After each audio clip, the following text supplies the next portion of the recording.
as long as YouTube was still playing with us and just, leading us along and janking our chain around, that, this moment wasn't going to come. There had to be an impetus to create the mass exodus, and now that impetus has arrived. So thank the censors for their draconian nonsense, because they have given us more ammunition than we could ever have hoped for.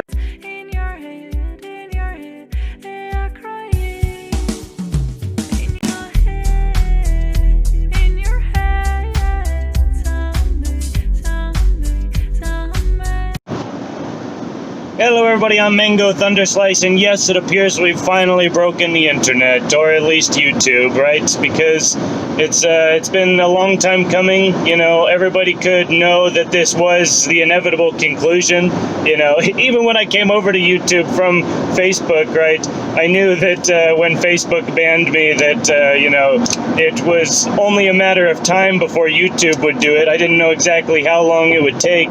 Whether it was going to be 5 months or 5 years or 10 years, who knows? But, and it's not like, our channel has been banned just yet. But with the results of what happened yesterday, I wouldn't be surprised to see our entire channel removed within the next, 6 months to a year. Because even though we only have, a relatively small amount of subscribers, love all you guys, glad you're here, the truth content of this channel and these videos on average is orders of magnitude higher than virtually anything Steven Crowder has put out in all of his YouTube career. Not dissing on him too much. I'm not a big fan of Steven Crowder. He's not terrible. I just don't really enjoy his delivery that much. But I'm not gonna punch right, so to speak. There's bigger enemies to fight altogether, right? But, Steven Crowder, a little too Zionist for me, but still, probably a good guy. Anyway, a feud with this Carlos Maza guy with Vox, right, who used to work for Media Matters, who, as we know, is basically run by the old boyfriend of James Alefantis, and, is basically a premier left-wing propaganda outlet, and not even left-wing, just basically running point for the Democrats, just basically a pit bull for the blue team, to go out and just spread propaganda and lies about anything that even, remotely challenges Hillary Clinton or the Democrats or any of that stuff, right? So he is absolutely a communist partisan activist. His Twitter handle was Gay Wonk. Right, he came out with all these dumb social justice warrior videos, and Steven Crowder made videos just making fun of him, right? And, the entire internet is based off of people making fun of each other. It's how, literally, millions and millions of subscribers were built for, a whole slew of different channels, is just by making fun of other YouTubers. I've tried to stay above that fray. I think the only people I've made fun of are, Destiny, and, I don't know, I've made fun of Luke from We Are Change. Poor Luke, man, that sucks. He got basically demonetized. What do Luke and Dan Dix of Press for Truth, what do they have to do with white supremacy? The whole thing is ridiculous. It's obviously just a pretense for them to crack down on creators that had nothing to do with some, socialism is for figs t-shirt and, a bunch of other supposed slurs against, a radical communist activist who puts himself out there as a public figure, a gay public figure, a flamboyant gay public figure, and then he gets made fun of, a couple times by a squeaky clean right-winger, Steven Crowder, and oh my god, call the teacher, we gotta, bring the hammer down on the bad boy, right? It's so dumb, right? And they say, if he removes the link to the t-shirt, socialism is for figs. It's based, I don't know if you guys have seen it, it's basically a Che Guevara mock-up, except Che Guevara, his hand is limp, and he's like, socialism is for fags, but the A is an @ sign, and now they're saying, it was never fags, it was figs, right? It's so ridiculous. And, I've been trying to curse less just because, I've got a daughter now, but as far as the video content, there's really no point in even trying to clean it up anymore because, anything that I talk about that's going to be a meaningful, topic or subject, they're going to demonetize anyway. This has never been about money for me.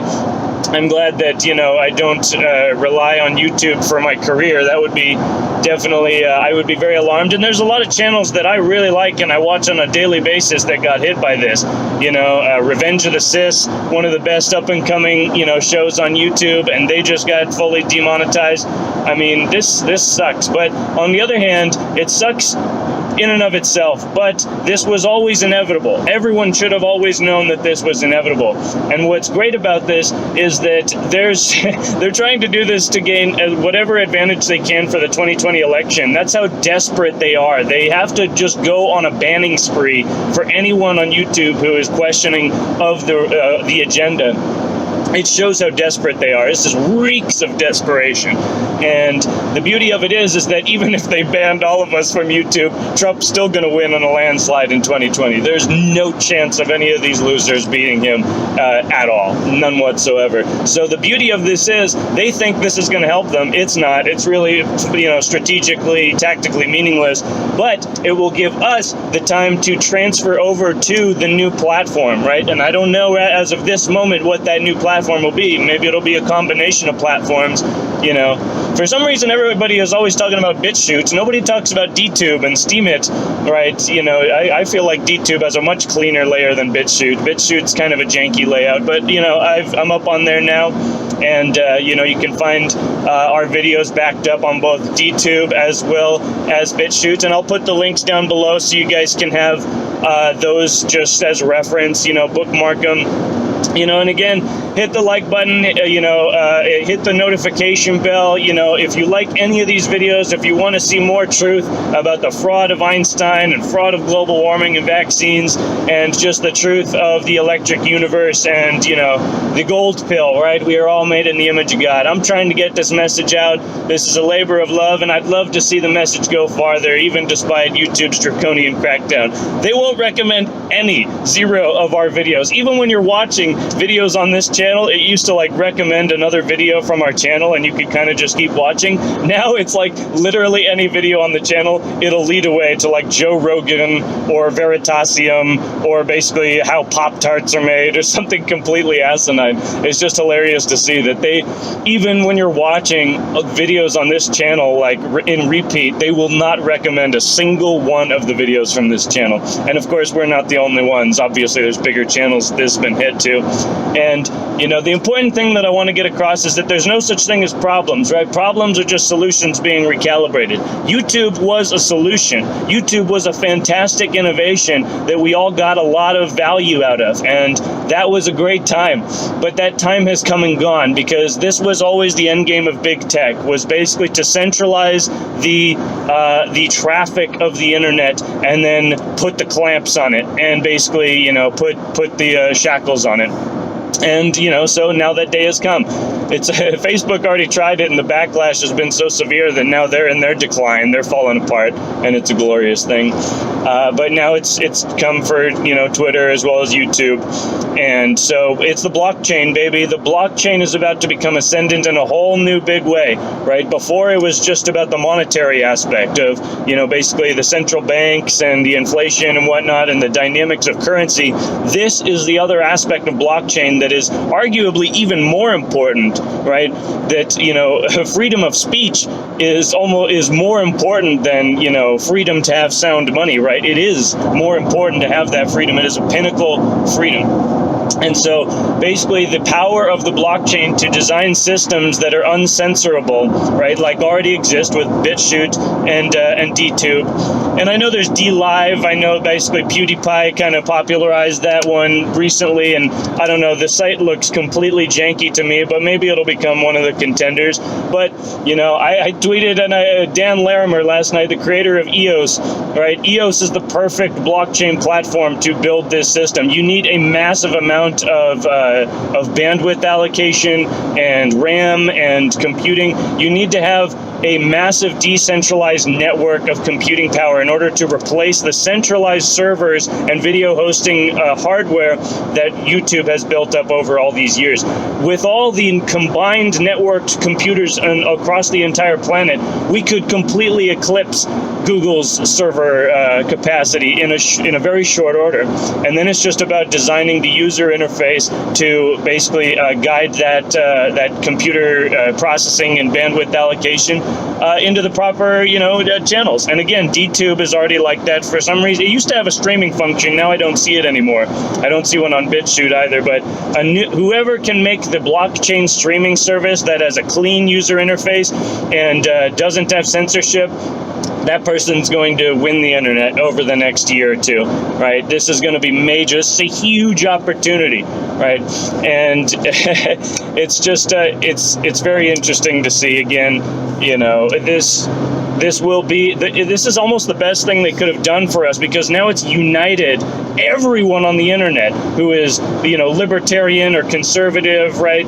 The entire center right to right wing has now been completely unified in their opposition to YouTube and big tech. So this has put us in a position where we are now not just capable, but all fully ready and willing to build that new platform and jump over and make the shift, right? And that's tremendous, because as long as YouTube was still playing with us and just, leading us along and janking our chain around, that, this moment wasn't going to come. There had to be an impetus to create the mass exodus, and now that impetus has arrived. So thank the censors for their draconian nonsense, because they have given us more ammunition than we could ever have hoped for to create the next stage. And the beauty of that is, again, Trump will win 2020. There's no risk of that not happening, but in the meantime, by the time 2022 and 2024 comes around, we will have fully set up and establish that new platform. And once we are on that platform and it has the momentum, there will be no going back for them. There will be no recourse for them to censor anything at all, or throttle or shadow ban. It will be fully out of their control, and the horses will be out of the gate and running for freedom, right? It's good stuff, man. Again, it sucks for those individual creators who did not deserve to have their livelihood, hindered or taken away. But, the greater, metaphysical aspect here is they have given us a great gift in, our unification and our, willingness and ability to create a new platform now. So that's really my message today. I'm going to keep making videos on YouTube until the wheels fall off the wagon. I encourage you guys to hit the like button, hit the notification button, because they are not going to be recommending any of these videos to you anymore. They will not let you know. So if you hit the notification bell, you'll get an email whenever we upload. I try and only make videos when I've got something to say. So don't feel too hesitant. I'm not going to blast to your inbox with a whole bunch of BS videos, unless there's a whole bunch of BS that needs to be said, right? So that's my video today. I hope you guys are having a great day and weathering the storm, and we're going to make it through this, because again, victory is always inevitable for the light, for the side of God, and it's all a game. So let's ride this roller coaster all the way to Valhalla. Cheers, brothers. Cheers, sisters. I'll see you next time. Peace.